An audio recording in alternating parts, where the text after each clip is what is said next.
Le cours d'aujourd'hui, c'est les pneumopathies infiltrantes diffuses. Comme introduction, les PID sont aussi appelées pneumopathies infiltrantes ou infiltratives diffuses. D'accord. C'est une groupe hétérogène de plus de 200 affections. Il y a plus de 200 affections qui ont une présentation clinique variable. Mais entre ces différentes affections, la présentation clinique elle est variable entre ces affections. Elle peut être aiguë, elle peut être subaiguë et elle peut être chronique, dépasse 3 mois. Une atteinte pulmonaire isolée ou systématique et des étiologies connues ou inconnues. Dans ces affections, l'atteinte pulmonaire, elle peut être isolée, c'est juste une atteinte pulmonaire, ou elle peut être systémique dans les autres systèmes, et des étiologies connues ou des étiologies inconnues, idiopathiques ou inconnues. Allons en commun entre ces 200 affections, il y a l'imagerie thoracique. Dans l'imagerie thoracique, on trouve des opacités, parce que c'est des pneumopathies. D'accord, ce sont des pneumopathies. Ça veut dire un syndrome interstitiel. Dans le syndrome interstitiel, entre les alvéoles, on trouve des opacités. Ces opacités sont parenchymateuses parce que dans le parenchyme et le syndrome interstitiel par définition, d'accord, par définition, le syndrome interstitiel par définition, ce sont des opacités. Même le syndrome alvéolaire, ce sont des opacités. Parce que c'est essentiel de différencier entre ces deux syndromes, le syndrome interstitiel et le syndrome alvéolaire. Dans le syndrome interstitiel, ce sont des opacités qui sont des nodules, des lignes ou des réticulations. Mais dans le syndrome alvéolaire, ce sont des opacités de densité hydrique. Interstitiel, c'est non systématisé. Alvéolaire, c'est systématisé. Interstitiel, c'est bilatéral. D'accord. Interstitiel, les limites sont nettes. Alvéolaire, c'est flou. Limite nette parce que c'est entre les alvéoles. Interstitiel, c'est homogène. D'accord. Interstitiel, c'est symétrique. Interstitiel, c'est une évolution lente. Mais alvéolaire, c'est une évolution rapide. Interstitiel, les opacités ne sont pas confluentes, mais dans les alvéoles sont confluentes. Interstitiel, il n'y a pas de bronchogramme aérique, mais dans l'alvéolaire, il y a un bronchogramme aérique. Bon, pour le cours, des opacités parenchymateuses diffuses, elles sont non systématisées. D'accord. Elles sont non systématisées.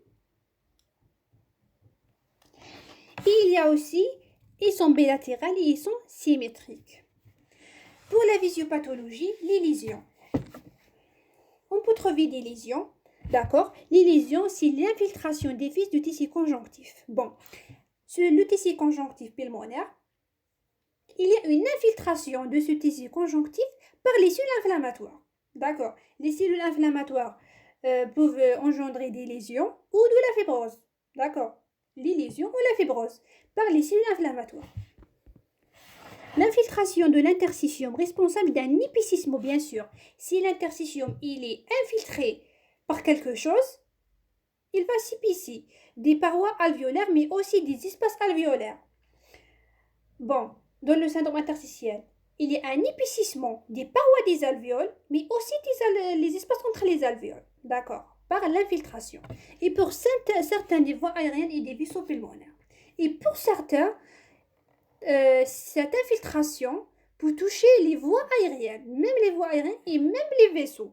C'est pas juste les parois alvéolaires et les espaces alvéolaires, c'est même les voies aériennes et les vaisseaux pulmonaires. Faisons préférer le terme de pneumopathie infiltrante diffuse. C'est pour ça qu'on parle de diffuse, d'accord, d'infiltration, à celui de pneumopathie interstitielle, parce que c'est pas juste interstitiel.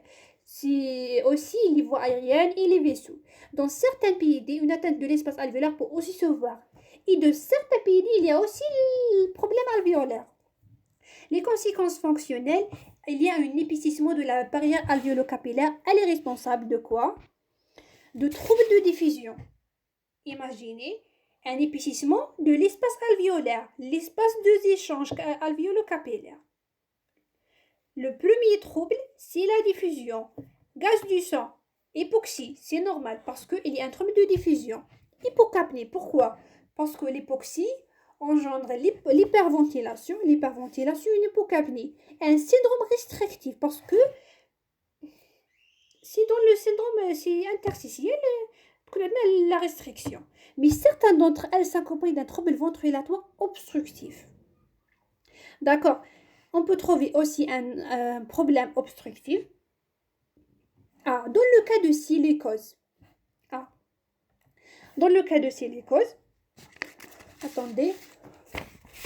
Dans le cas de silicose, dans l'OFR, on va trouver dans la spirométrie, dans la silicose. Elle est souvent normale à un stade essentiel.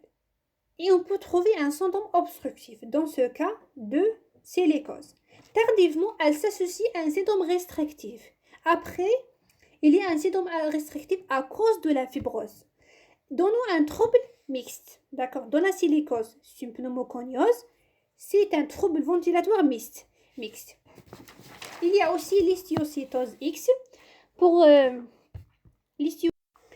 dans l'histiocytose X, on peut trouver l'image de nid d'abeille. D'accord. Bon, c'est le radiothorax. Le risque d'évolution. Il y a l'épidie aiguë et l'épidie chronique. Pour l'épidie aiguë, peuvent évoluer vers l'insuffisance respiratoire aiguë. D'accord. Il y a des problèmes de l'infiltration. Il y a l'insuffisance respiratoire à cause de problèmes des échanges gazeux ou l'absence de traitement. La chronique, c'est à cause d'autres troubles, à cause de l'HTAP. D'accord. L'hypertension de l'artère pulmonaire. On sait que l'hypertension de l'artère pulmonaire va engendrer une insuffisance respiratoire chronique et même l'insuffisance ventriculaire droite. Pour le PID chronique, on a de l'insuffisance respiratoire chronique à cause de l'HTAP et l'insuffisance ventriculaire droite. Bon, dans l'HTAP, on sait que c'est le problème, c'est l'hypoxie. L'hypoxie, elle est chronique. Dans ce cas, il y a une vasoconstriction. On sait que l'hypoxie va engendrer une vasoconstriction de l'artère pulmonaire. La vasoconstriction donne une hyper-résistance, augmente la résistance. L'augmentation de la résistance donne l'HTAP. Bon, l'HTAP, c'est un corps à part pour les PID aigus versus PID subaigus et chroniques. Bon, il y a la différence entre les deux. La démarche diagnostique de la prise en charge sont fondamentalement différentes. D'accord. Le diagnostic et la prise en charge diffèrent entre ces deux types, selon que l'on se trouve face à une PID aiguë ou chronique. Aiguë, elle est moins de 3 semaines. Par définition, elle est moins de 3 semaines, dominée par les causes infectieuses. Le problème, c'est les infections, parce que c'est aigu. C'est les pneumonies aiguës communautaires, même pneumonie, c'est encore à part. Infectieux, c'est les PA, c'est les graves. Hémodynamique, c'est l'OAP. Problème aigu, c'est la PA, la pneumonie aiguë communautaire. Problème hémodynamique, c'est l'OAP. Et on a aussi le syndrome de détresse respiratoire aiguë. Il y a les autres, c'est les aigus et chroniques, subaigus et chroniques. La classification, c'est selon les étiologies. On classe les PID selon les étiologies. La classification, elle repose sur l'étiologie. Bon. On a les PID de cause connue. On connaît d'accord. On connaît le problème, l'étiologie. Premièrement, il y a les médicaments. Il y a l'exposition, connectivité, problème de tissu conjonctif, les vascularites. Il y a l'autre type. Il y a de type rare, il y a les majeurs, il y a les classables. Bon. Il y a aussi les granulomateuses comme la sarcoïdose. D'accord, sarcoïdose, c'est une maladie multisystémique de cause inconnue. C'est une granulomatose, maladie systémique. Il y a les PID particulières, comme l'HPCL, il y a le LAM, c'est le leucémie aiguë myéloplastique. Il y a le PCE, c'est les polyarthrite chronique, d'accord. Le D, le P2, il y a rare, et majeur et inclassable. Dans les majeurs, il y a les sporadiques et les familiales. C'est surtout les sporadiques. Bon, il y a le chronique, il y a l'aigu, il y a l'iotaba. Bon, on va commencer par les de causes connues. P2, c'est de cause idiopathique, d'accord. Mais c'est pas synonyme de inconnu. Bon, on va commencer par les de causes connues. C'est 35%. La preuve histologique est une étape essentielle parce que c'est de cause connue. Il faut faire la preuve histologique. Mais le diagnostic peut être porté sans preuve histologique. Mais on peut faire le diagnostic sans preuve histologique, en se basant sur les arguments de l'anamnèse. C'est pour ça, l'anamnèse et l'interrogatoire, c'est très important. C'est très important, d'accord? Les PID au cours de conjonctivite, c'est les maladies du système. Il y a la polyarthrite rhumatoïde. Dans la polyarthrite rhumatoïde, on trouve des déformations articulaires chez les femmes. Il y a des raideurs matinales, les raideurs matinales. Bon, dans les polyarthrites rhumatoïdes, il y a des anticorps anti-CCP. Pour la sclérodermie, il y a aussi la sclérodermie. Il y a les puces. Dans les puces, on trouve 3 à 4 anticorps. Il y a aussi la myosite. Le problème de vascularite, c'est comme les granulomateuses, l'hypoliangites, les syndromes de goutte pasture. Pour les pneumopathies d'hypersensibilité, il y a deux, les livres de Oiseau et de Fermier. D'accord? Le poumon de Fermier, d'accord. Il y a les médicamenteux, surtout toxiques, pneumoconiose, silicose, les dépôts de charbon. Bon, silicose, il y a l'asbestose. L'asbestose, bon, silicose, c'est les dépôts de silice. Et l'asbestose, c'est les dépôts d'amiante à cause de l'inhalation. Il y a aussi les granulomateuses, c'est la sarcoïdose.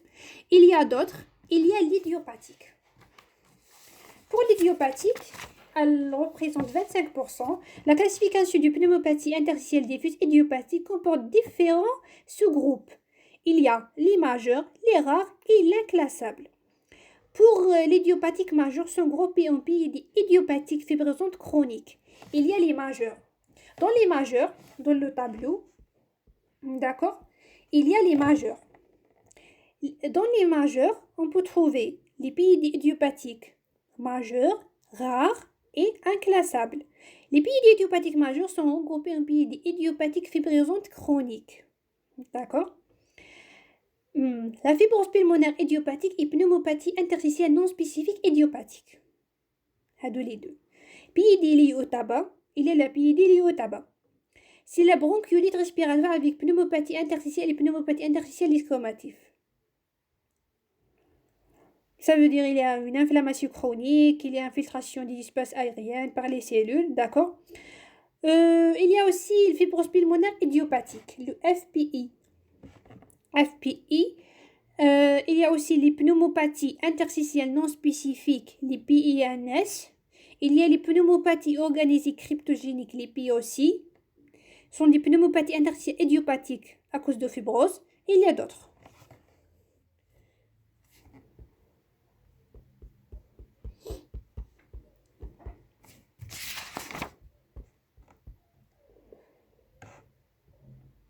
Autres formes, il y a les formes particulières. C'est le LAM, les leucémies aiguës et les protéinoses alvéolaires.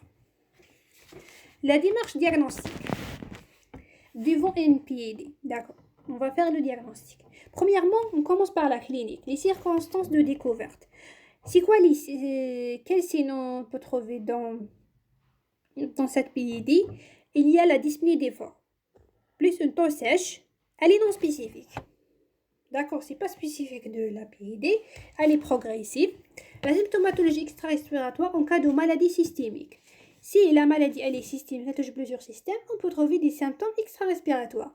Elle est de découverte fortuite sur une imagerie thoracique. D'accord. Et l'interrogatoire. Bon, l'interrogatoire, il est très important. D'accord, il faut faire l'interrogatoire minutieux. Mode des débuts, est-ce que la symptomatologie elle est aiguë ou progressive? Les signes généraux, est-ce qu'il y a de la fièvre? Est-ce qu'il y a de perte de poids? Les antécédents, est-ce qu'il est cardiopathe? Est-ce qu'il y a des néoplasies? Est-ce qu'il y a des hémopathies? La prise des médicaments, est-ce qu'il prend l'amiodarone? Parce que les effets indésirables de l'amiodarone, c'est fibrose pulmonaire. Est-ce qu'il prend les bêta-bloquants? La pliomycine sont des médicaments de chimiothérapie anti-cancer. L'exposition professionnelle, comme la silicose. Est-ce qu'il y a des particules organiques dans la maison, la déjection d'oiseaux, les foins moisis, d'accord, poumons de fermier? Est-ce qu'il y a des vapeurs toxiques? L'examen clinique, je peux trouver des crépitants en cas de fibrose, en cas d'OAP, type de Volcro. Je peux trouver aussi l'hypocratisme digital en cas d'hypoxie, découverte au cours d'un bilan d'autres affections, connectivite, où je fais un bilan. Après, je trouve l'épidémie, surtout en cas de connectivite. Les signes extra-respiratoires, je peux trouver des signes cutanés, des signes articulaires comme la polyarthrite, les ganglionnaires, les signes neurologiques, d'accord, des signes maladies auto-immunes. Les examens complémentaires. Les examens biologiques sont des maladies d'ADA, FNS. Je fais l'FNS, la CRP pour l'inflammation, l'électrophorase des protéines. Dans le syndrome inflammatoire. Inflammation, les bilans, FNS, CRP, électrophorase. Insuffisance cardiaque, je fais le BMP. D'accord, parce que c'est BMP, c'est pour l'insuffisance cardiaque. La chimie, en cas de collagénose, en cas de vascularite, en cas d'atteinte rénale, atteinte des reins, je fais le chimie des urines, je fais l'hématurie, parce que l'hématurie, je peux trouver l'hématurie de la maladie du système. Je fais la créatinémie. Pour les pneumopathies d'hypersensibilité, je dose les précipitants sériques, parce que les pneumopathies d'hypersensibilité, c'est l'alvéolite allergique extrinsèque, c'est une hypersensibilité de type 3. Dans l'hypersensibilité de type 3, je peux trouver les complexes humains. C'est pour ça que je dose les précipitants sériques. Les connectivites, je dose les anticorps anti-CCP, antifacteurs hématoïdes, antinucléaires, anti-ADN. Pour la sarcoïdose, c'est le CA, c'est l'enzyme de conversion. Même la calcémie est calciurée parce que dans la sarcoïdose, il y a augmentation de calcémie à cause d'augmentation de vitamine D. D'accord, par les macrophages. Les modifications récentes dans le sens positif, la tuberculose. Je fais l'IDR à la tuberculose. Pour la modification récente dans le sens négatif, sarcoïdose. On sait que le diagnostic différentiel de la sarcoïdose, c'est la tuberculose. Dans la sarcoïdose, c'est... Les glandes cellulaires sont nécroscasieuses. C'est pour ça que je fais l'IDR. Les pneumocystoses, c'est la sérologie HIV. La radio, je fais la téléthorax. Je peux trouver un syndrome interstitiel avec des opacités, on a dit non confluentes, non systématisées. Un stade tardif, il y a la rétraction. La fibrose et l'aspect de rayon de miel, l'aspect de nez d'abeille. Le scanner thoracique, bien sûr, c'est pierre anguleuse de l'orientation diagnostique. Il permet l'identification de la plupart des cas de pneumopathie interstitielle diffuse idiopathique avec une différenciation entre les diverses formes. Bien sûr, avec le scanner, je peux différencier entre les diverses formes. Son analyse est une technique adaptée à une radiologue expérimentée. Bien sûr, un radiologue expérimenté. Il y a des lésions directes et indirectes. Les 5 lésions radiologiques élémentaires au scanner, c'est les signes de syndrome interstitiel.